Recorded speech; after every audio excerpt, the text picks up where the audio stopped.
Bayangkan kamu menerima satu pesan suara dari orang yang paling kamu sayang, dan itu mungkin jadi kabar terakhir sebelum semuanya berubah. Itulah yang dialami Santi Sanaya, seorang istri yang tiba-tiba harus menghadapi kenyataan pahit suaminya, kapten kapal tangker, kini disandera di tengah laut oleh puluhan bajak laut Somalia. Semua bermula saat kapal MT Honor 25 berlayar dari Oman menuju Somalia. Perjalanan yang seharusnya biasa saja mendadak berubah jadi mimpi buruk. Dalam satu pesan suara singkat, sang suami hanya sempat mengatakan, kapal mereka sedang diserang. Setelah itu sunyi, telepon tak lagi aktif, komunikasi terputus, dan yang tersisa hanya kecemasan. Di atas kapal, situasinya jauh lebih mencekam.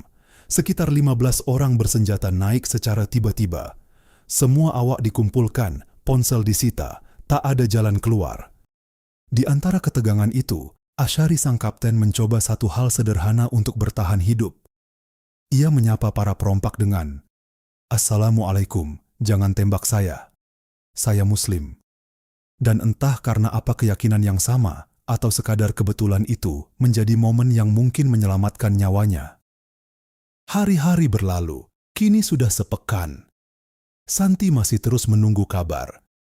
Dalam satu kesempatan langka, suaminya sempat menelepon. Ia bercerita tentang senjata yang diarahkan ke tubuhnya, tentang kapal yang penuh bekas peluru, dan tentang negosiasi yang sedang berlangsung. Ya, negosiasi uang tebusan. 4 warga Indonesia, bersama belasan kru dari negara lain, kini berada di bawah pengawasan sekitar 30 perompak.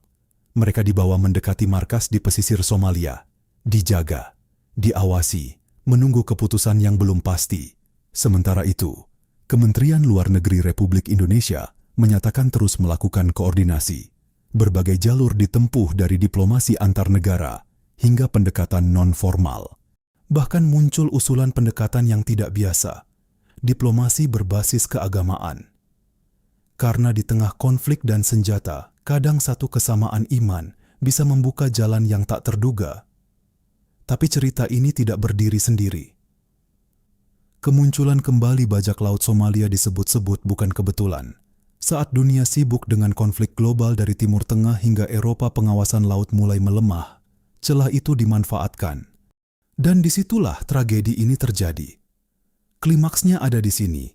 Kita tidak tahu bagaimana akhir cerita ini. Apakah para sandera akan pulang dengan selamat? Atau negosiasi akan berjalan lebih panjang dan berisiko? Satu hal yang pasti bagi keluarga seperti Santi, ini bukan sekadar berita. Ini tentang harapan yang digantung di ujung ketidakpastian. Pada akhirnya, cerita ini mengingatkan kita bahwa di balik setiap konflik global, selalu ada manusia biasa yang menjadi korban. Menurut kamu, apa yang seharusnya dilakukan pemerintah dalam situasi seperti ini? Apakah pendekatan diplomasi saja cukup, atau perlu langkah yang lebih tegas? Tulis pendapatmu di kolom komentar. Karena suara kecil pun bisa berarti besar.